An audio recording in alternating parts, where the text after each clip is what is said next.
Hiya folks, it's a lovely day out here today. Jimmy's been doing a bit of work on some van panels he's been repairing. Going to do some painting in, so we're going to get the spray booth up and take you along for the ride. Let's get on with it. Right, so this is what he's been working on. He's got the old bonnet there off of a van, and also the back door had some work needed doing to it, Jimmy, didn't it? Yeah, dented. So he's just done the repairs on that now, but obviously we want somewhere nice to spray these, so what better place than our brand new inflatable spray booth, folks. So I'll put you on a bit of time lapse. Let's just unroll it and get it up, and then we'll get the compressor rigged up, get the lead in there, and also start painting. Well, I'll let Jimmy do the painting, nothing to do with me this one. Right, so here we go folks, time to get it up again. I've used it probably 3 times now, the booth, and it doesn't take long to put up at all. So if you're worried about getting one of these up, providing you've got the space, then they go up in no time whatsoever. So all I'm going to do now is literally just pull the base sheet out, because I want basically just to pin down the 2 sides there with the stakes that they actually provide you with. So that's 3 per side I'm putting down here. And it was quite a windy day, if you can see in the background there, the swing seat was flapping around there. So just connecting up these pumps now and making sure that the pipes are not kinked at all and they're laying flat. And this time I did actually help it up. Well folks, it's going up a lot quicker this time because I did give it the old helping hand there, and I've also shut the side vents as well where the air comes out through the filters. So that means that you're getting more air pressure inside through the internal fan or the small fan, building up to help push it up. So yeah, that seems the way to go.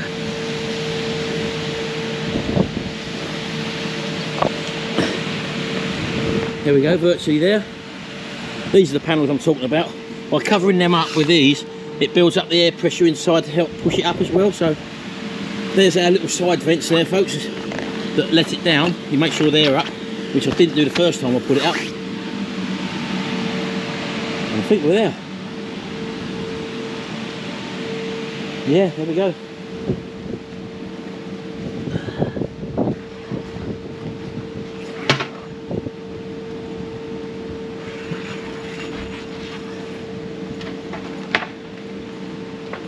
Right there.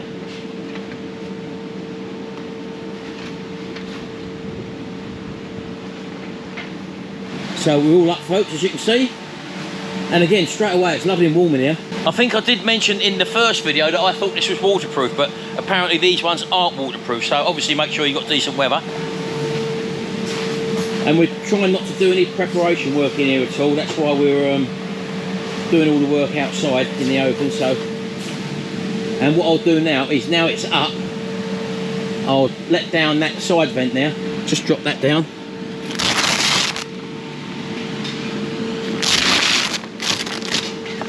And that means that the air's got somewhere to escape to now.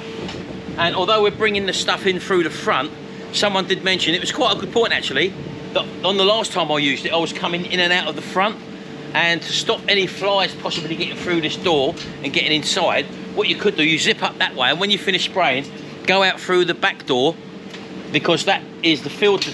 The air can't come in there unless you, because it's like a little dock sort of thing. Let me show you. So if you come out and in here, if I open it up here into this chamber here, this is the fresh air chamber. Let's shut that up again. And down there is obviously where the fresh air comes in, and it can't enter the main part of the booth unless you undo these and it goes through the internal filters. So that's where the air enters. So if any flies did come in through this way, they can't get in there because you would have come in through the back door, open that up and go out through the back sort of thing, you know. So lucky enough, we've got these trestle tables which are handy to put stuff down on, and as you can see, Jimmy's had to do some repair work there on that one. And coming around here on the front of this bonnet, also had a big dent there or something there.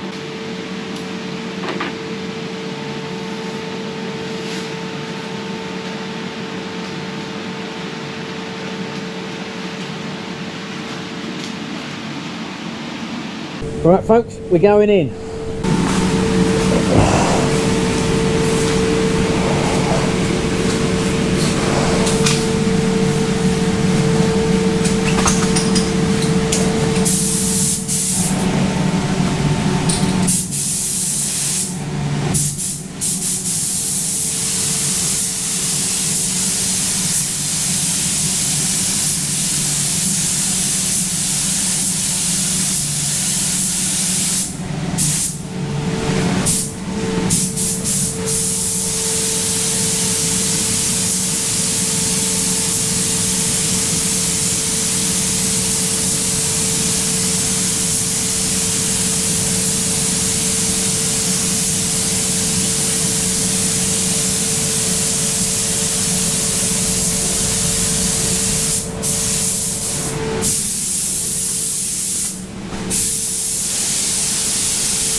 Right, so that's 2 coats of white he's had on there, folks. He's going to put 1 more coat of white on, and we'll just give that about 10 minutes to flash off. And it is quite warm in there anyway, so if you can pick good days to do your work, obviously the heat inside will make it flash off a lot quicker.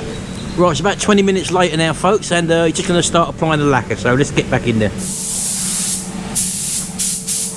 Yep.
Right, that's the first coat, folks.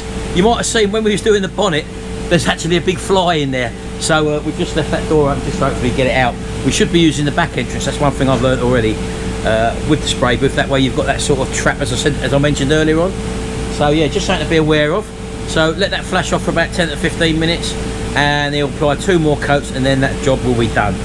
This lacquer he's got sort of goes off pretty hard pretty quickly, so once he's done it, and then as I say, let the booth down, then we can try and wrap it up smaller than what I've actually managed to do before. That'll be a little bit later on, so I'll see you in a minute.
Right, okay folks, it's been about an hour now. As you can see, the boot's all clear now.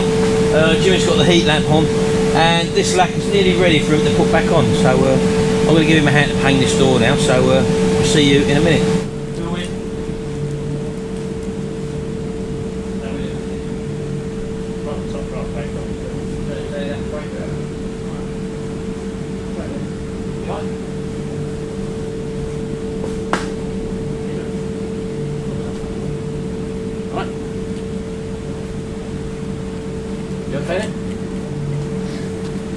Right, that's the door back on, folks. We'll do the bonnet, then we'll deflate the booth. See you in a minute. Right, so just removing out the stuff that we'd put in the spray booth. Doesn't take long really. We've had the heat lamp in there, a couple of extension leads, and obviously them trestle tables.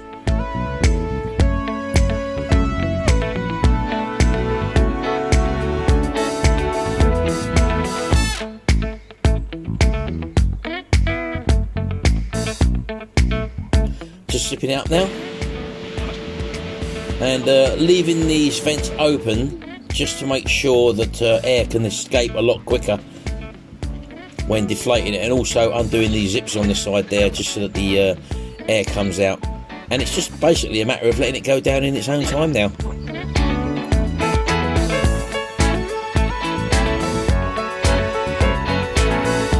So I'll just leave that to deflate naturally now, and get the dog in, because twice now he's weed up it. So Merlin, in. So I'll leave you on time lapse, folks, and it'll just settle down, and then we'll fold it up and put it away. So again, just left it down probably for about an hour, hour and a half, just let it sinking down in its own time.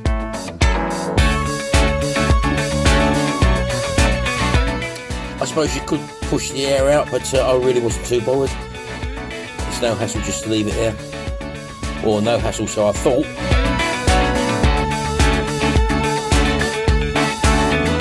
Okay folks, it's now in the evening. There's no wind about, the thing's gone down.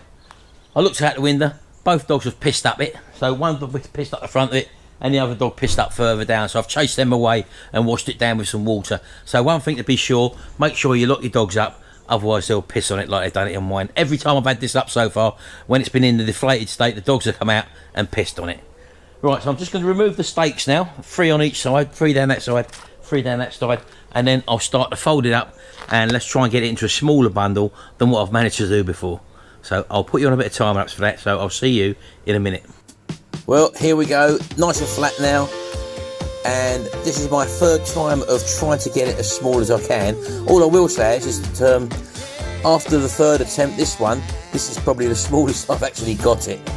So again, folding it in on itself, and people are saying, oh, you walked over it. Well, it's designed to be put away, and obviously you're going to have to stand on it to get the air out. There's little cushions of air in it, and as you can see, I'm rolling it up as small as I can at the beginning, and it tends to just get a little bit wider as I get towards the end. And this laying on it routine, which I'm doing, I found that to be the best way to push the air out as you're going along, folks. It's still pretty large, it's nowhere in the size it was when I got it in the box, but it's just that final bit there, as you can see. I'm able to push it out and just taking my time just to roll on it until it all folds in. And all I've got there is just some cord there just to tie it up, and it's not actually too heavy, one man can handle it pretty easily. Well, there it is, folks. Still not as small as, I don't know how they got it into that little bag originally, but yeah, I am getting better at it, and all you need basically is a box where to store it. I'm lucky I've got the hot tub room, but I suppose you could get one of those plastic with the flap lids, you know, for logs and stuff like that. You can get them from a do-it-yourself store, something like that. So just be able to drop that into there, so it'd be handy for that. Anyway, hope you've enjoyed this video. Don't forget to check out my other playlists. I've got one for painting in the spray booth, and also other car related stuff, bike related stuff, lawnmower related stuff, anything like that. If you do like it, give us a sub, ring that little notification bell, and that way you'll get updated every time we upload a video. Thanks very much, I'll see you in the next video, and until then, bye for now.